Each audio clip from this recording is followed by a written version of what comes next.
Diriwayatkan daripada Sayyidina Abi Hurairah radhiyallahu anhu daripada Nabi sallallahu alaihi wasallam bersabda, apabila mengambil air sembahyang seorang laki-laki di rumah, yang elok kita siap wuduk di rumah, maka dielokkannya, maka dijagalah wuduk itu dengan betul zahir dan batinnya. Akan ambil air sembahyang seperti didatangkan segala yang sunat-sunatnya, dan barang yang menyempurnakan bagi wuduk daripada berkomor-komor, menghembus air dari hidung, itu semua zahir ya. Yang batin itu lebih besar. Kita hembus air hidung, kita niat kita hembus segala maksiat, segala mungkar. Maksud apa? Kita bertaubat.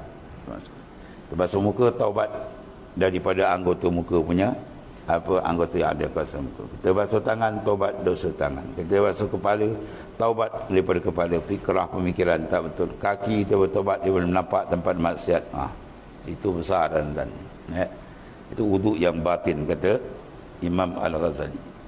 Bila kita menghadap je kiblat, itu kiblat zahir. Kena betul, tak betul, tak sah mayang. Kiblat batin itu juga menghadap terus kepada hadrat Allah Ta'ala. Rasakan kita sentiasa dalam pandangan Allah.